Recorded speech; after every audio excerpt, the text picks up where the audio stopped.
el plexo braquial puede verse afectado, o por problemas de entrampamiento, problemas de compresión, el quedar dormido me puede dar una compresión del nervio cubital, temporal por supuesto, que va a ceder con la mano caída, o del nervio radial.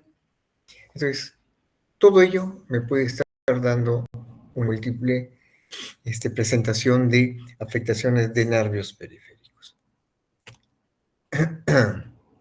Entonces, Guillain-Barré, como les decía, es una de aquellas que afecta no solo una parte, sino afecta prácticamente toda la economía de los nervios periféricos a nivel corporal, llegando a producir muchas veces insuficiencias como la respiratoria en el momento de verse afectados los músculos accesitarios de la respiración. Fue descrito por primera vez por Atbury y colaboradores como un proceso de desmineralización multifocal inflamatorio de las raíces espinales y de los nervios periféricos. En realidad, Guillain-Barré es un epónimo a quien lo describió en forma completa, porque la enfermedad en sí es una polineuroradiculopatía desmielinizante aguda, lo contrario a un CIDP que corresponde a una crónica. La confirmación se da por un estudio de electrofisiología, donde vamos a ver que las latencias están muy prolongadas, sobre todo cuando el tema corresponde a una afectación de la vaina de mielina, o una afectación en la amplitud cuando el problema es el axón. Es lo poco común. Lo que la bibliografía y lo tradicional es afectación desmielinizante. Pero insisto, puede ser también esta crónica. Es más, los brotes que tuvimos en nuestra zona, gran parte de ellos fueron con características de lesión axonal, más que desmielinizante. Por lo general evolucionan hacia una curación sin dejar secuelas clínicas evidentes, aunque pueden surgir algunas complicaciones. Un 5% de ellos pueden tener complicaciones muy severas, los cuales a los pacientes los puede dejar secuelados. Entonces, por eso la importancia.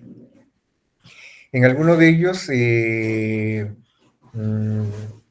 puede llegar a una debilidad muy marcada, con una cuadriparesia en 4/3, y el paciente al cabo de las 2-3 semanas recuperarse, que puede pasar como un malestar. Entonces, puede suceder sin necesidad de haber dado inmunoglobulina.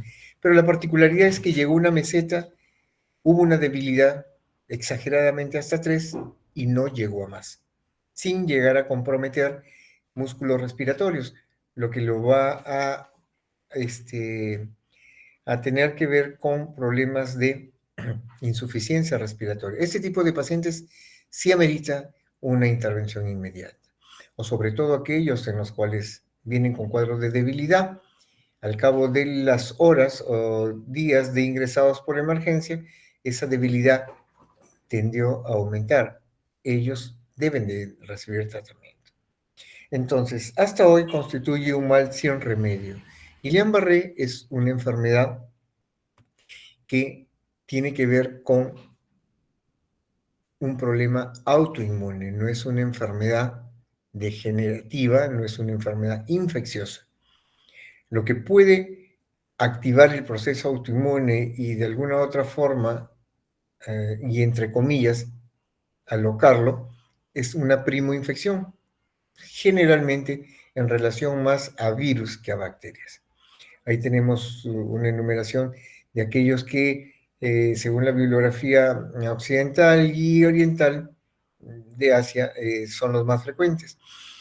Tenemos el citomegalovirus, la varicela zoster, el virus de la hepatitis A, el virus de la hepatitis B, el VIH, micoplasma, virus y algunos bacterias como Campylobacter que pueden activar el sistema autoinmune y por consiguiente generar problemas en los pacientes que tengan este mal. Pero no solo los problemas infecciosos tienen o guardan relación con ello, también están aquellos asociados a la vacunación, por ejemplo, aquellos que se han reportado, aquellos que recibieron vacunas por influenza o antirrábica, desarrollaron posteriormente estos cuadros. O enfermedades sistémicas como Hodgkin, lupus, sarcoidosis también pueden desarrollar un cuadro de Guillain-Barré. Algunos elementos de intervención que nos pueden dar cuadros de estrés, como una cirugía, también puede activar el sistema nervioso. Entonces, ¿qué es lo que tenemos acá? Acá se ha visto que personas que han tenido previamente dengue han podido desarrollar Guillain-Barré. Personas que tuvieron COVID pudieron desarrollar Guillain-Barré. En otras palabras, procesos infecciosos previos pueden alterar el sistema inmune y por consiguiente desarrollar esta enfermedad. En los brotes que hubo acá en Perú, en esta zona norte, en los años 2016, 17 y 18, lo que se aisló en los pacientes estudiados fue enterovirus. Entonces, no figura dentro de esta relación que les estoy mostrando, pero es lo que tenemos. Acá tenemos el vector que transmite el dengue, la Aedes aegypti, pero también tenemos Zika, que el Zika lo transmite el mismo vector. Entonces, hay que tener en cuenta, ya, cuando se hace la anamnesis, el antecedente de alguna enfermedad una semana previa al desencadenamiento o el desenlace de esta enfermedad autoinmune. La fisiopatología, pues miren, se habla de que esto tiene que ver con un proceso autoinmune en el cual el proceso o el sistema humoral comienza a atacar al mismo tejido, en este caso el sistema nervioso, sobre todo aquello que tiene que ver con las vainas de mielina. Llega el linfocito T activado, suelta las sustancias inflamatorias, factor de necrosis tumoral, entre otros, y comienza a generar toda la cascada inflamatoria y por consiguiente el daño. Entonces, sabemos por fisiología que la vaina de mielina interviene en la transmisión del impulso nervioso, hace que sea transportado el impulso en milésima de segundos. Entonces, si esta vaina de mielina está afectada, por consiguiente, va a estar afectado el movimiento, pero es específico para las neuronas del tipo motoras, porque alguien en su sano juicio podría decir, pero si es sistema nervioso periférico, ¿por qué no llega a afectar el sistema nervioso sensitivo o la vía sensitiva?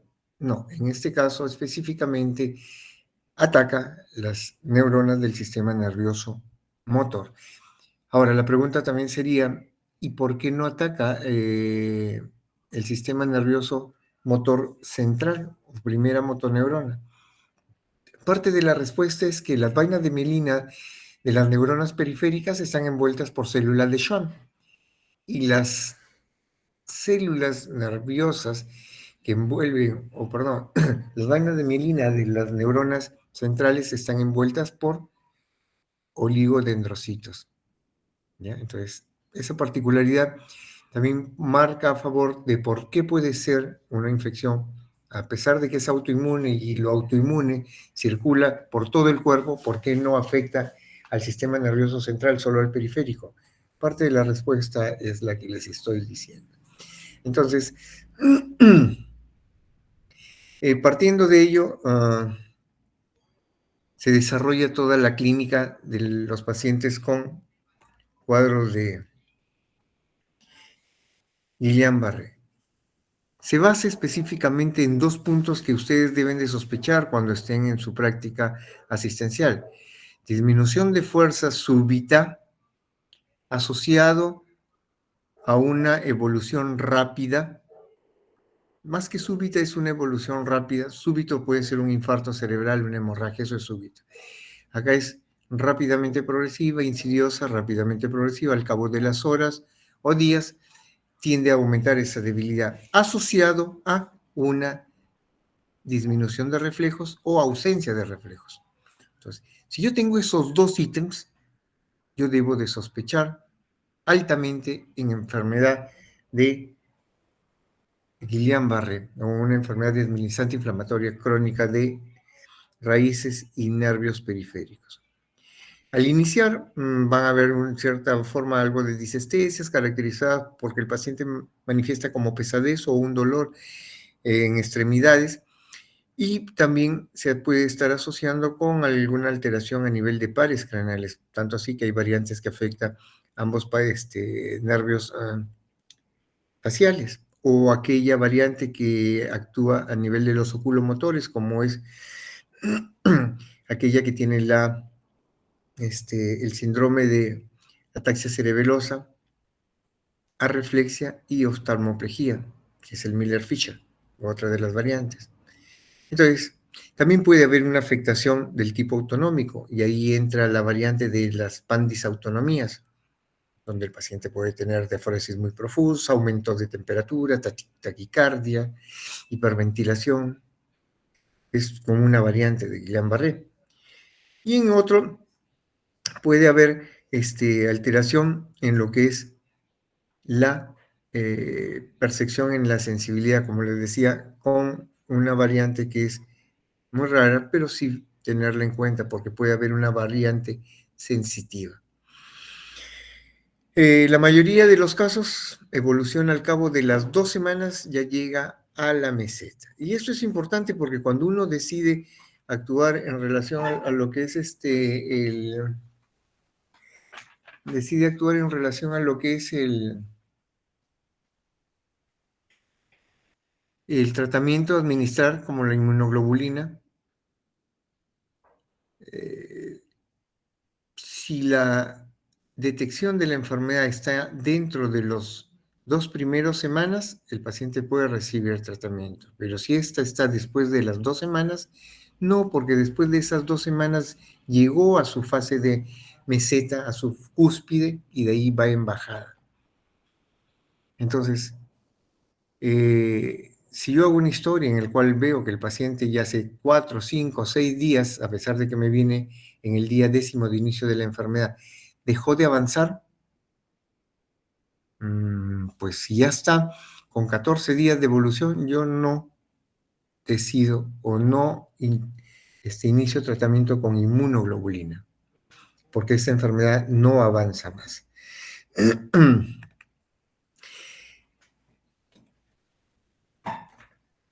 Cuando la enfermedad avanza más y la debilidad es muy marcada, puede haber falta de coordinación, ya lo mencionamos, alteración en la sensibilidad y entumecimiento con alteración nuevamente en lo que es gran parte de los paquetes musculares produciendo cuadros de dolor.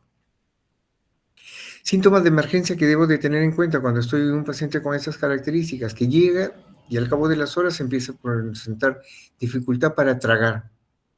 Eso significa que la enfermedad está evolucionando rápidamente y ya me está comprometiendo musculatura que tiene que ver con tronco. Si ese paciente empieza también a presentar disnea o una respiración muy superficial, empieza a presentar taquimia con una respiración muy superficial, pues también ese paciente debe de pasar a una unidad crítica para estar pendientes con la posibilidad de poder intubarlo. Entonces, tener en cuenta esa información porque me va a permitir determinar si es que voy o no para lo que es eh, la posibilidad de intubar al paciente.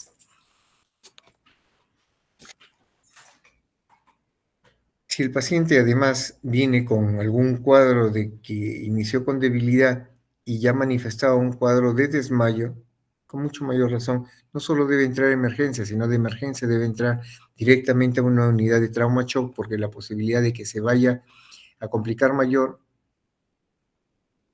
o en mayor proporción es muy alta. Hallazgos que apoyan fuertemente el diagnóstico: evolución rápida, disminución de fuerza y arreflexia. Si es que hay nivel sensitivo,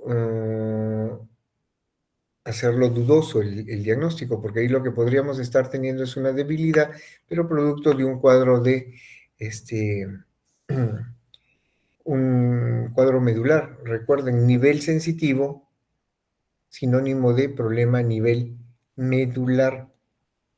Si esto se asocia a un déficit motor, un síndrome medular, puede ser una mielitis transversa, un tumor, XY.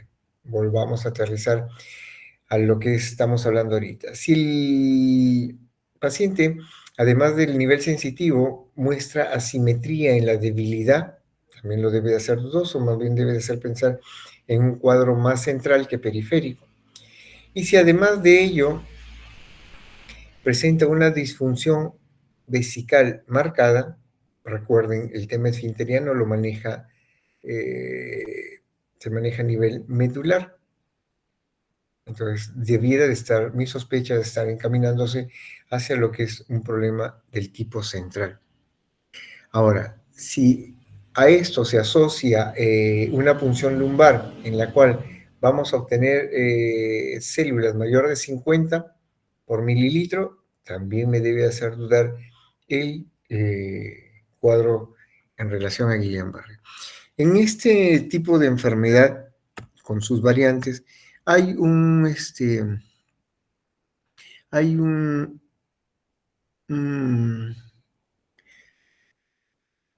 una alteración que se define como disociación albúmino-citológico. Cuando hay un proceso inflamatorio, suben tanto las células como las proteínas, pero en este caso en particular de Guillain-Barré hay una disociación albúmino-citológica, porque si bien es cierto, las proteínas suben, la celularidad es muy poco lo que sube, no sube en una proporción directa con el aumento de proteínas. Puede llegar a subir a 20, 30, pero generalmente es mucho menos de lo que son 45 células por campo. Por eso ahí decía, si es de 50 más, lo debería ser dudoso lo de la celularidad. Entonces a eso se llama disociación albuminocitológica, cuando las proteínas aumentan y las células es muy poco el aumento que llega a haber. Eh, las pruebas de ayuda diagnóstica, pues se recomienda hacer el líquido cefalopunción para obtener líquido cefalorraquídeo. Vamos a tener estas características, que las proteínas aumentan, la celularidad es muy discreto el aumento en relación a la proporción de aumento de proteína, pero esta se debe hacer al cabo de la primera semana, no es inmediatamente, porque el resultado puede darme un falso negativo, y eso no significa que la enfermedad no la tenga. Vamos a poder dosar algunos anticuerpos como el GM1 y el GM1B. La verdad que los diagnósticos clínicos que hemos hecho no han ido en proporción a lo que es este tipo de anticuerpos, ha sido más por clínica y evolución de la enfermedad. La escala de Hughes me va a dar de alguna u otra forma el grado de incapacidad del paciente. Vemos un grado 1 en el cual el paciente prácticamente cursa como si nada, solo una sensación de cansancio o agotamiento. El grado 2 es capaz de caminar, pero al cabo de 5 metros comienza a presentar cierto grado de dificultad. En grado 3 es capaz de caminar 5 metros en espacio abierto, pero con cierta ayuda. En el grado 4 está confinado a una cama o camilla y en el grado 5 requiere una asistencia respiratoria. En el grado 6 es la muerte de los pacientes que tienen este tipo de enfermedad. Las variantes, pues vamos a tener desde la neuropatía axonal sensitivo-motora, les dije que había esa variante. Igual, la evolución generalmente tiende a ir a una complicación mayor, son de aquellas que tienden a dejar generalmente más secuela, y la evolución es tórpida. A veces es indistinguible de la variedad clásica y solo es un hallazgo en la autopsia.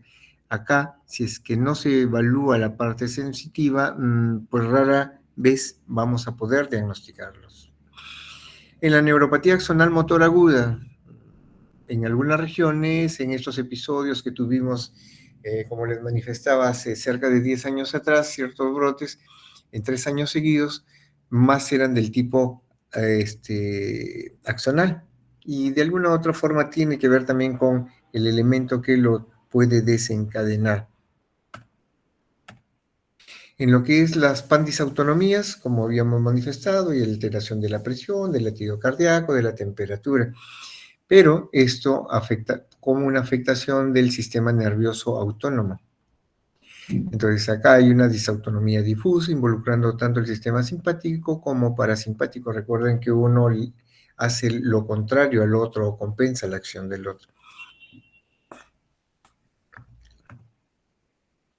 La polineuritis craneana afecta a los pares craneales como el noveno, el 11º y el 12º par craneal. En este caso, me va a producir afectación de estos pares, pero también vamos a tener una afectación a nivel faríngeo, a nivel cervical, con un cuello que no logra sostener la cabeza y brazos debilitados. En este caso, lo que vamos a tener con el paciente es, además, una hiporreflexia asociada. Entonces, un porcentaje de estos evoluciona a lo que es el Guillain-Barré del tipo clásico. Un 50%, como dice ahí, evoluciona a un AIDP, que sería las iniciales de una polineuroradiculopatía desminezante inflamatoria aguda, el Guillain-Barré. Y un porcentaje bajo se superpone con síndrome de Miller-Fisher. Ptosis con oftalmoparesia es otra variante que puede darse, pero en este caso también vamos a ver la evolución a un cuadro de arreflexia. Lo otro, puede haber una paresia facial leve, pero más no. Hay la variante que sí me va a dar una diparálisis facial, en la cual me llega a afectar ambos lados de la cara. Y va en relación a lo que es una fuerza prácticamente conservada en extremidades, pero con reflejos abolidos. Entonces, tengo un paciente con parálisis en ambos lados de la cara y, vamos a tener una reflexia generalizada. Esta variante es la única que da respuesta cuando se da administración de corticoides. Por ejemplo, el uso de prednisona con ellos va bien, sí responden, porque el resto de variantes no. Dentro del diagnóstico diferencial, aquella que va con tosis, pues en el diagnóstico diferencial le entra con miastenia. Aquello que me da con cuadriparesia, con un cuadro de una mielitis transversa. Cuadro de deficiencia subaguda a crónico, por ejemplo, la deficiencia de vitamina B12 también entra en el diagnóstico diferencial. Aquellas que tienen que ver con intoxicación por órganos o metales pesados, también accidente cerebrovascular, botulismo, enfermedad de Lyme, miositis, miastenia, ya la habíamos mencionado, una parálisis periódica, aquella que se da, la parálisis periódica fluctuante es aquella que se da en pacientes con hipertiroidismo, la historia que les comentaba el día de la clase presencial. Histeria, parálisis de Bell, sarcoidosis, hipocalemia severa, me pueden dar una polimiositis igual, y el consumo de drogas también es causa de. Pacientes que van con mal pronóstico, una edad adulta, mayor de 60, el pronóstico no es tan bueno, hay que tener mucho cuidado cuando nos llegan este tipo de pacientes adultos, darles mayor atención. Una progresión rápida de la enfermedad, en menos de 7 días, me habla de un mal pronóstico de la enfermedad. Una extensión y severidad del daño axonal, donde vamos a ver una amplitud motora distal media menor del 20% de lo normal y una enfermedad cardiorrespiratoria preexistente. Y el inicio de un tratamiento tardío también me da mal pronóstico. El tratamiento. El tratamiento, pues tengo dos opciones de tratamiento. Una de ellas es la plasmaféresis y otra de ellas es la inmunoglobulina. Cualquiera de las dos, el efecto tiende a ser el mismo. ¿Ya? Entonces, lo que vamos a ver en este tipo de enfermedad, cuando lo tratamos con plasmaféresis, es que vamos a iniciar a extraer 50 mililitros por kilogramo de plasma fresco congelado que vamos a ir intercambiando. Pero esto se va a ir dando en días intercalados. No es que le haga ahora, le hago mañana, le hago pasado y completo los 5 días. No. Recuerden que está haciendo una plasmaféresis, está haciendo un lavado de la sangre, es como una diálisis. Entra y sale sangre. Eh, Aplicada la plasmaféresis dentro de las primeras 2 semanas, la posibilidad de que la evolución del cuadro se estanque y lo frene es muy alta, ¿ya? Y por consiguiente me ayuda y evita de que pacientes que vienen solo con déficit motor me puedan evolucionar a una insuficiencia respiratoria.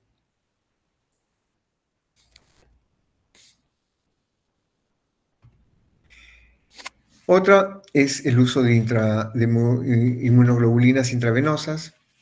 Se ha demostrado, tanto como en la plasmaféresis, que su uso es efectivo, no siendo mayor ni menor.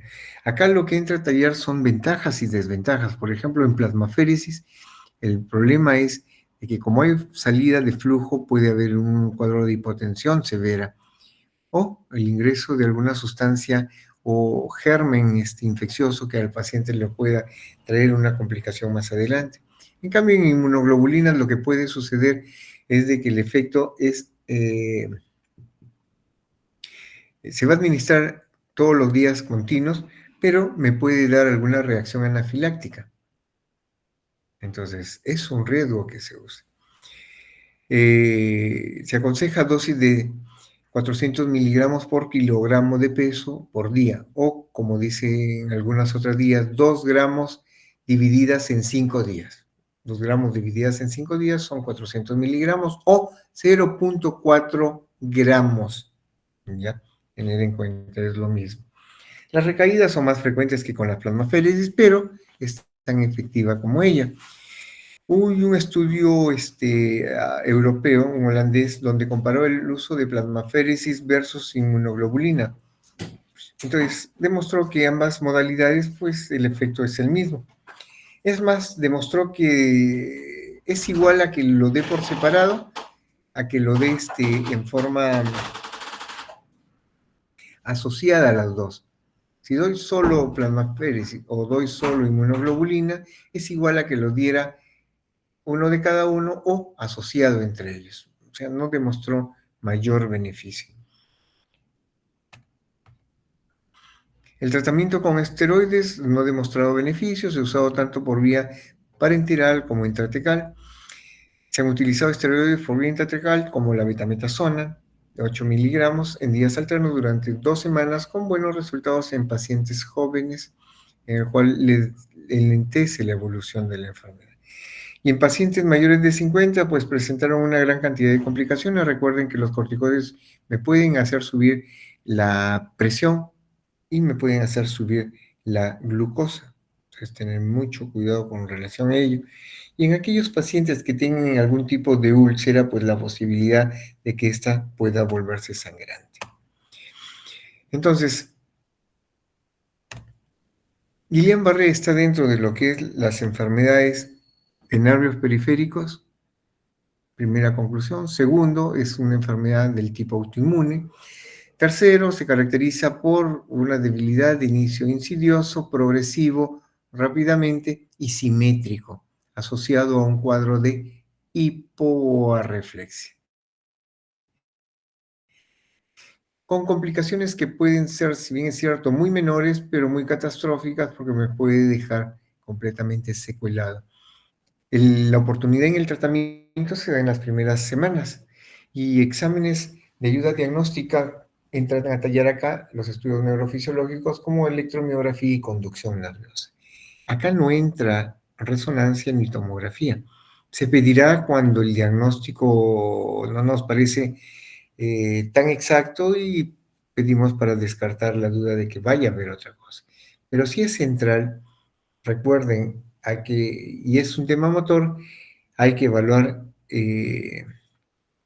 Babinski, por ejemplo, que me va a decir si es que es central. Hay que ver los reflejos cómo están, que haya hiperreflexio clonus, y eso me va a permitir tener ciertas pautas en relación a lo que es el tratamiento. Muy bien.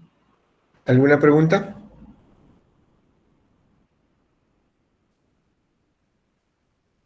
Entonces, Doctor, tengo una sí, pregunta. sí, Sí, pero es de ACB. no hay problema, hazla. Ya, estaba leyendo y bueno, había leído que hay un tiempo puerta aguja, algo así creo, que es desde cuando ingresa el paciente, desde el guardia de seguridad hasta cuando le tratan, que debe pasar 60 minutos. Eso como que, o sea, influye en el tiempo que dice para la trombólisis, o sea, menos de 4,5 horas. Claro. O sea, si el Cuando paciente... yo decido hacer la trombolisis, suma no desde que esté en la puerta, ahí son las 4,5 horas, no, es desde que yo decido darle el tratamiento.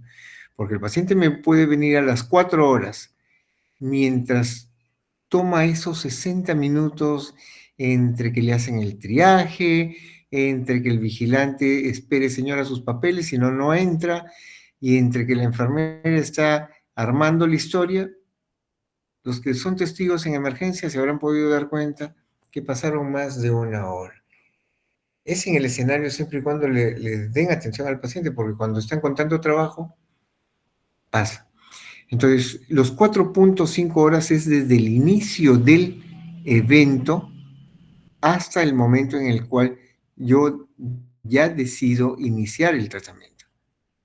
Entonces, lo que tú me estás hablando es lo ideal que se debe de manejar ni bien el paciente ingrese. Pero ojo, va a depender mucho de dónde has obtenido esa bibliografía, porque hay países como Estados Unidos que te manejan el código 411, en el cual se da la alerta y van una ambulancia con paramédicos debidamente instruidos y capacitados, o incluso te pueden enviar una ambulancia aérea como un helicóptero. Y ese tiempo desde que llegó hasta que yo decidí de darle el tratamiento, no debe de pasar más de los 60 minutos, porque es lo que tú dices, desde la puerta de ingreso, la identificación de los síntomas y signos, el envío al paciente hacia lo que es la sala de tomografía, y es más, conforme le están tomando la tomografía, no se vio sangrado, y ahí puedo iniciar el tratamiento. Entonces, a eso más o menos se refiere los 60 minutos que tú estás haciendo alusión. Gracias, Y- doctor. Tengo una última pregunta. Sí, sí, pregunta. Eh, el tratamiento, bueno, el inicial, había leído algo de como terapia doble, algo así, creo, donde suban aspirina con clopidogrel, creo. ¿Hay algún, o sea, hay algún tipo, o sea, de casos específicos? Bueno, es lo que, o sea, bueno, leí, pero no entendí mucho. A ver, si por ejemplo el paciente te vino dentro de las primeras horas y según tu escala de NIS no tiene un puntaje ni tan alto ni tan bajo que te permita, y no tiene ningún factor de riesgo que contraindique hacerle la trombolisis, tú vas con trombolisis. Si el paciente te vino a las 4 horas y están demorando en la resonancia o en la tomografía y pasaron 2 horas más, ese paciente ya no lo vas a hacer trombolisis porque ya son tus 4 horas de ingreso más las dos que se están demorando en que le hagan todo el trámite, y para que tomes decisiones mínimamente debieras de haber tenido tu tomografía. En ese paciente, lo que tú debes de iniciar es una terapia aguda, que sí, puede ir con ácido acetil salicílico a dosis de 300 miligramos como dosis de ataque, o el clopidogrel a dosis de 150 miligramos como dosis de ataque, para que al cabo de las 24 horas subsiguientes retomes el tratamiento solo con ácido acetil salicílico o clopidogrel, dependiendo del caso. La pregunta vendría, ¿cuál de los dos es mejor, clopidogrel o ácido acetil salicílico? Pues miren, ningún medicamento hasta ahorita ha logrado superar al ácido acetil salicílico, la vieja aspirina. No, hasta ahorita nadie ha logrado superar. Pero las ventajas es, entonces, si más barato me sale un ácido acetil salicílico que un clopidogrel, ¿por qué salió al mercado? El tema con clopidogrel es que yo lo puedo administrar sobre todo y con mayor tranquilidad en aquellas personas que tienen determinados cuadros de gastropatía o son muy sensibles, ¿ya? Si tienen úlceras, si tienen gastritis, lo ideal es clopidogrel. A ojos cerrados no hay necesidad de extraerlo. Se han ensayado algunos estudios en los cuales hablaban de que el uso combinado de ácido acetil salicílico, 100 miligramos u 80, que es lo mínimo que debe de tener de concentración para ayudar a disminuir riesgos, poco ha mostrado mayor beneficio que si se da en forma aislada. Entonces, la dosis de ataque, más que combinarlo, yo doy dosis más altas, tanto de ácido acetil salicílico a 300 miligramos, o el clopidogrel, la dosis de 150 miligramos como dosis de ataque, ¿ya? En aquel paciente que ya no reúne los criterios para hacerle trombolisis.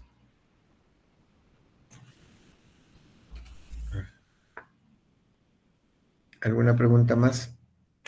Si no está bien contestado y no lo has entendido, me puedes repreguntar. Doctor, una pregunta, ¿el labetalol y rivaroxaban se agregarían únicamente en el AS hemorrágico o también se puede agregar en el isquémico? Ah, el abetalol yo lo puedo usar en personas que me vienen con ese isquémico con presiones mucho más altas que 220 de saque, o al cabo de 24 horas que ya pasó la fase más aguda, me sigue presentando presiones muy altas, a pesar que yo les haré el tratamiento con algún antihipertensivo oral o el que normalmente tomaba. Entonces, ahí, bajo esa condición, yo debiera. Con mayor razón, en otro escenario, si es que es una hemorragia intracerebral y no me ha cedido al tratamiento convencional de antihipertensivos, el uso de labetalol va a ayudar. Entonces, puedo usarlo en isquemia en aquellas situaciones en las cuales no hay respuesta a los antihipertensivos convencionales, y cuando yo decida iniciar trombolisis no hay forma de cómo bajarle inmediatamente la presión para poder iniciar el procedimiento de trombolisis. O sea, tanto como hemorragia, por obvias razones que paciente con hemorragia a una mayor presión va a hacer que el sangrado sea más profuso, más rápido. Y en isquemia, en aquellos casos en los cuales son resistentes a la administración de su antihipertensivo convencional. Muchas gracias. Doctor, una pregunta. Sí. En cuanto a ACV hemorrágico, si el paciente, ¿cómo vamos a diferenciar si el paciente, por ejemplo, es una hemorragia intraparenquimal sin edema a una que tiene edema? Y el Fácil, tratamiento, o sea, fácil. aparte de Con la imagen. TAC. Es que si no tienes TAC, difícilmente te vas a atrever a decir que es hemorrágico, no, o isquémico. Mm, Lo que sí nos induce a pensar de que es una hemorragia es el dolor de cabeza, la cefalea que el paciente tiende a... Les dije de que cuando hay isquemia, generalmente no hay dolor. Hay dolor al cabo de los días cuando el infarto es grande y comienzan a haber signos de hipertensión endocraniana, porque el cerebro se empieza a hinchar. La extensión del infarto es grande. Entonces, eso sí me puede dar dolor de cabeza, pero no es inmediato, es al cabo de los días por el efecto de masa que tiende a originarse en ese tejido inflamado. Entonces, si no tienes tomógrafo, lo tuyo es una aproximación. Si no tienes tomógrafo, no puedes aventurarte a hacer tampoco una trombolisis. Porque si no fue isquemia y es hemorragia, lo terminas de matar. No te van a agradecer, te van a enviar a la cárcel. Entonces, es necesario en aquellas instituciones en las cuales se pretenda implementar el tratamiento con trombolisis, la presencia de un instrumento, equipo de ayuda imagenológica como es mínimamente la tomografía. Doctor, ¿y cómo sería el tratamiento si el paciente tiene edema o no tiene edema cerebral? Ya pues, entonces, si estoy diciendo que si no tiene imágenes, difícilmente tú vas a definir si tiene edema. Ahora, si tienes imagen, tienes un tomógrafo, así sea viejito, a diferencia de la isquemia, si es sangrado, lo vas a ver ahí nomás, y se va a ver como una hiperdensidad, una mancha blanca. Entonces, ahora la pregunta es, ¿cómo sé si es que tiene edema? Porque alrededor de esa mancha blanca se va a formar como un halo oscuro. Ese oscuro es la inflamación, el edema. ¿Ya? Uno, dos, ese edema y esa cantidad de sangrado, si es regular, van a generar un efecto de masa. ¿Cómo es eso, el efecto de masa? Que como está creciendo el edema, el parénquima inflamado por edema está creciendo y el sangrado puede hacerse más grande, está saliendo, va a comprimir determinada área. Entonces, ahí es donde ya entran dos acciones. Uno, primero el uso de los diuréticos para bajar el tema del edema. Segundo, si el sangrado es muy profuso, ver la posibilidad de cómo me estoy manejando la localización para poder entrar con un procedimiento de cranectomía descompresiva. O sea, romper el cráneo para que esa hinchazón, ese edema que está teniendo el parénquima salga hacia arriba. Porque recuerden, es una cúpula ósea cerrada. Al querer empujar hacia arriba no tiene dónde y por consiguiente el paciente se va a estrangular y por consiguiente la muerte. O sea, comienza a comprimir al cerebro hacia abajo, hacia el conducto medular. Entonces el paciente se enclava y muere. Doctor, en cuanto al tratamiento del ACV isquémico, eh, sí, primero se hace trombólisis y luego los antiagregantes, ¿o cuál sería el No, orden? no, si hiciste trombolisis ya no le pones antiagregante. Si le pasas trombolisis y le pones antiagregante, corres el riesgo de que vaya a sangrar más bien más. De lo que es isquémico lo vas a pasar hemorrágico. No, Ah, ya, ya doctor. hiciste la trombolisis y va a estar el paciente. Más bien lo que sí vas a monitorear en él son las constantes y vas a hacer una valoración clínica de tu escala de NIS. ¿Para qué? Para valorar los puntajes que tanto mejoraron. Entonces, eso te va a permitir saber si el paciente está yendo para bien o se está yendo para mal. Y si está yendo para mal, pues la posibilidad de que ese procedimiento haya producido un sangrado es altísima. Entonces, ahí vas a necesitar imagen y corroborar si es que ha habido sangrado o no, y la presencia de un neurocirujano ante la posibilidad de que tengan que entrar e intervenir. O sea, en el caso que no sea trombólisis, ahí se puede utilizar ya antiagregantes. Exactamente. Ah, ok, doctor. Antiagregantes o, si el paciente tiene fibrilación, un anticoagulante, porque los antiagregantes no actúan a ese nivel. Ahí entran los anticoagulantes. ¿Ya? No, doctor, gracias. Doctor, ¿cómo diferenciar un síndrome de Guillain-Barré con una porfiria aguda intermitente? Ya, bacán. Una porfiria aguda lo que me va a dar es dolor y la limitación es más por dolor que por no poder tener fuerza. Y Guillain-Barré es por fuerza, no hay fuerza.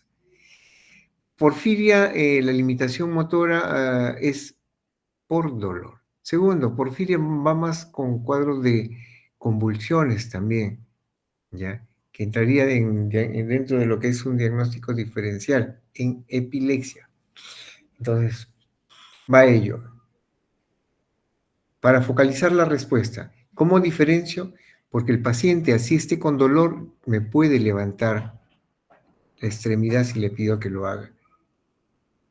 El paciente con Guillain-Barré, dependiendo del grado de alteración de lo que es la fuerza, no lo va a hacer. Y aparte los reflejos. En porfiria no se ve afectados reflejos.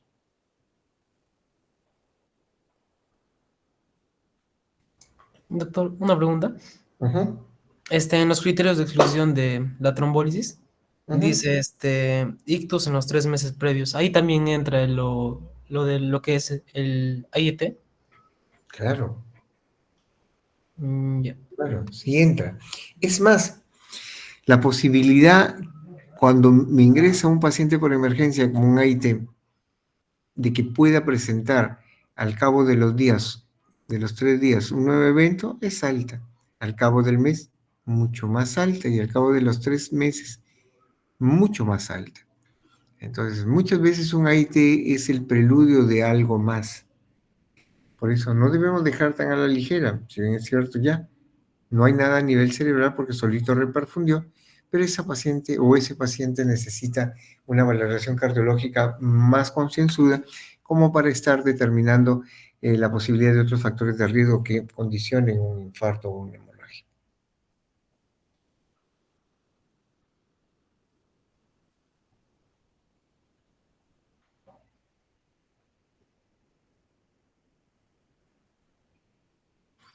Muy bien, entonces jóvenes, traten de repasar lo que les queda, acuérdense del tema de las etiologías, sean puntuales cuando les dicen qué diagnósticos hay, descríbanlos y nada. Espero que hayan leído lo que corresponde a TV del protocolo del MINSA nuestro. Nosotros tenemos para enseñarle al mundo en lo que es el tratamiento de tuberculosis. Recuerden que somos uno de los países en Latinoamérica que ha tenido altas tasas de tuberculosis, pero lo ha logrado controlar con el sistema DOT, que son de las iniciales de tratamiento directamente observado. Entonces, no lean tanta información, por ejemplo, Argentina, porque no, acá sí tenemos mucha experiencia y tenemos para compartir con el mundo. Lean esa parte. Muy bien, nos vemos Dios mediante el día sábado. Recuerden llevar su DNI, recuerden llevar su traje blanco, no lo estoy pidiendo yo, la universidad se los exige. Y no lleven lentes con Bluetooth, no lleven ningún elemento electrónico porque se les va a quitar. Nos vemos el sábado, jóvenes. Buenas noches. Gracias, doctor. Hasta luego, doctor. Hasta luego. Hasta luego, doctor. Hasta luego.